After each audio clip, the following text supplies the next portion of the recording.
Buenas tardes, queridos amigos. Bienvenidos a Vladimir a la Una. Vamos a conversar en esta parte del programa con el profesor universitario Benigno Alarcón, director del Centro de Estudios Políticos de la UCAP, de la Universidad Católica Andrés Bello, a quien le damos la bienvenida. Gracias, profesor. muchas gracias. ¿Cómo le va? Bueno, este estudio tiene una información que señala que el 85% de los venezolanos reafirma su convicción democrática en cuanto a ejercer el derecho al voto en las próximas parlamentarias. Así es. Bueno, yo creo que hay varios descubrimientos interesantes en este estudio para quienes están interesados un poco en la información técnica de la encuesta. Ese es un estudio que cerró el 25 de abril campo, 1.200 hogares, o sea que es un estudio que se considera a nivel nacional, representativo de todos los estratos, diseñado por el Centro de Estudios Políticos de la Universidad Católica Andrés Bello, y el campo fue hecho por CEIJA, por el Instituto Delfo. Y básicamente yo creo que hay 4 conclusiones que son importantes del estudio. Una tiene que ver con las expectativas de la gente hacia el futuro, y ahí la realidad es que las expectativas se han deteriorado muchísimo. La gente está viviendo en unas circunstancias muy complicadas, no ve salidas en el corto plazo, no ve salidas en el mediano largo plazo, e incluso cuando la gente habla del futuro de sus hijos está muy preocupada. Después, la segunda conclusión importantísima es lo que tiene que ver con la despolarización y la desafiliación política. Ya tenemos una Venezuela que no se puede dividir simplemente en 2 pedazos, aquello que llamamos chavistas y antichavistas en un momento.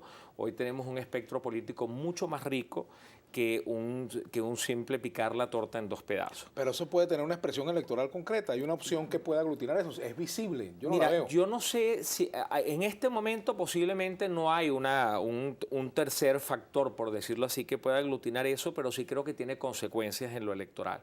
Yo creo que la gente hoy en día se siente menos comprometida con los extremos y más en libertad de escoger a quien más le guste, ¿no? Y hay que recordar que las próximas elecciones que vamos a tener al final son elecciones legislativas, donde no se va a escoger a un solo hombre, sino a un conjunto de personas que van a estar en la Asamblea Nacional, y eso hace que cada persona pues vaya a apuntar hacia quien le parece que es el candidato que mejor los puede representar.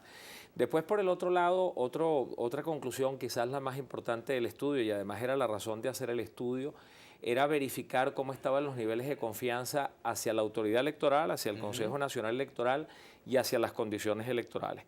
Para nuestra sorpresa, después de casi 2 años, ya llevamos año y medio sin tener ninguna elección, el deterioro sigue creciendo. O sea, no hay mayor confianza en el CNE de la que había el año pasado o el año antepasado, sino mucho menor. Y la cuarta... Sin embargo, eso no se traduce en un deseo de abstención, ¿no? Exactamente. Y como tú bien acabas de decir al principio, a pesar de eso, el 85% de los electores dicen que la única solución posible para cualquier crisis política en el país es votar. Y la gente está dispuesta a votar independientemente de la desconfianza hacia las condiciones o de los cuestionamientos que tenga sobre la autoridad electoral. Ahora, volviendo al tema de ese tercer sector, ¿quiere decir que el gobierno está sufriendo desprendimientos desde el punto de vista del apoyo popular? Así es. Pero que la MUD no los está recogiendo. Bueno, ahí están, ¿cómo se expresa? Ahí están pasando algunas cosas interesantes. Ahí hay un gráfico Vamos a ver si que es interesante compartirlo con nuestros televidentes, que explica un poco cómo está hoy expresada digamos, las preferencias políticas. Hoy podemos dividir el país en una torta de 5 pedazos. El pedazo de lo que fue el oficialismo originalmente, hoy en día está dividido en 2 trozos. Aquellos que dicen que están resteados con Maduro, o sea, que siguen siendo electores oficialistas y que van a votar por los candidatos que el oficialismo ofrezca independientemente de quiénes son, y eso representa 15.4% del electorado según nuestra medición. Pero hay otro sector que es de 16.4, 1% más, que se confiesa chavista, totalmente apegado a los postulados del presidente Chávez, pero no está de acuerdo con el oficialismo, no está de acuerdo con el gobierno, no está de acuerdo con el gobierno de Maduro. Esos 2 pedazos suman 31.8. Lo interesante, aunque la idea no era hoy hablar de proyecciones de cómo la gente va a votar, pero tenemos algunas también si quieres conversarlas, es que ese 16.4 que llamamos chavismo no madurista no necesariamente va a votar por candidatos del oficialismo porque son muy críticos a cómo se están manejando las cosas. Después del lado de la oposición tienes también dos pedazos. Tienes un 29,5 de los que se confiesan oposición con la unidad, con la MUT, y tienes un 13,3 que se confiesan de oposición, pero no comprometidos con la MUT. O sea que pudieran votar por candidatos de la MUT, pero también pueden votar por otra opción.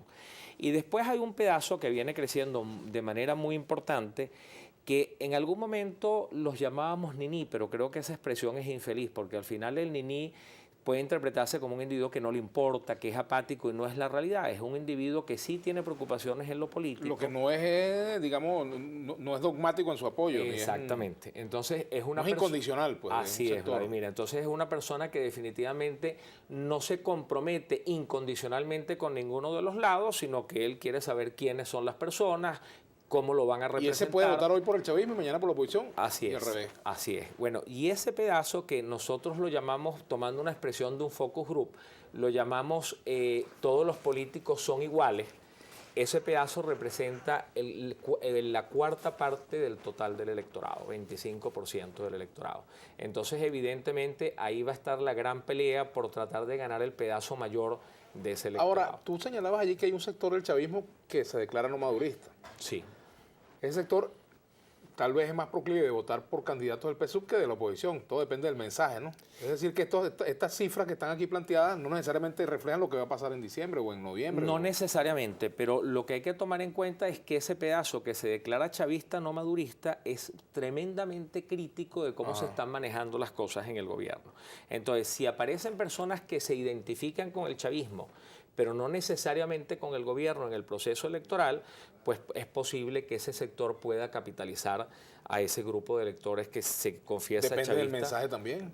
Evidente, Por ejemplo, si su mensaje es mucho más radical, a lo mejor no. Obviamente. O a lo mejor sí depende, ¿no? Obviamente. Depende de lo que quiere ese sector, porque hay que ver si es absolutamente homogéneo, ¿no? Claro. Ese es el tema con los niní. Así es. O es el tema con el centro, que el centro es mucho más heterogéneo que cualquier composición de extremos, ¿no? Yo y el centro, Vladimir, representa el 55% del electorado. Entonces eso no hay que perderlo de vista.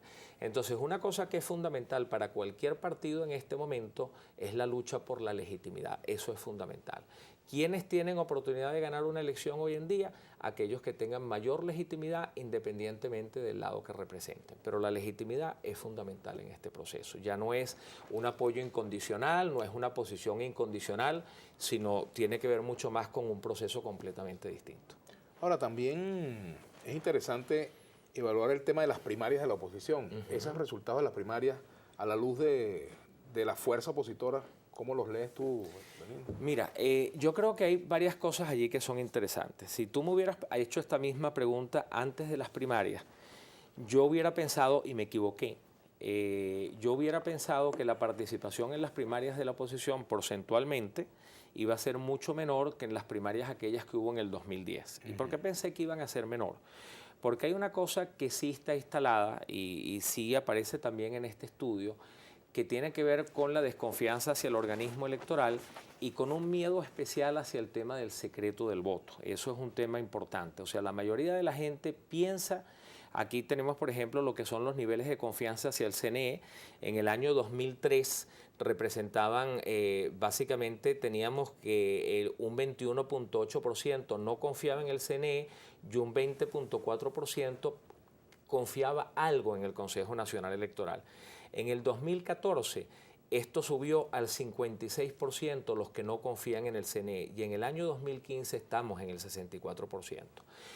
Tomando en consideración que el CNE le dijo a la oposición tienen que hacer su elección con un captahuellas y en una elección primaria de la oposición todo el que vota evidentemente es opositor, yo dije, bueno, el porcentaje debe reducirse de manera significativa porque la gente no quiere ser identificada. Y no pasó eso. El porcentaje de personas que votó en esta primaria es equivalente al porcentaje de personas que votó en la primaria del 2010. ¿Y qué quiere decir esto? Otra cosa que el estudio nos está mostrando, que a pesar de que los niveles de desconfianza vienen creciendo, los niveles de disposición a votar también vienen creciendo. Y entonces aquí este escenario se parece muchísimo al escenario del año 98. Vamos a hacer una pausa. Al retorno continuamos conversando unos minutos con Benigno Alarcón, director del Centro de Estudios Políticos de la Universidad Católica Andrés Bello. Ya venimos.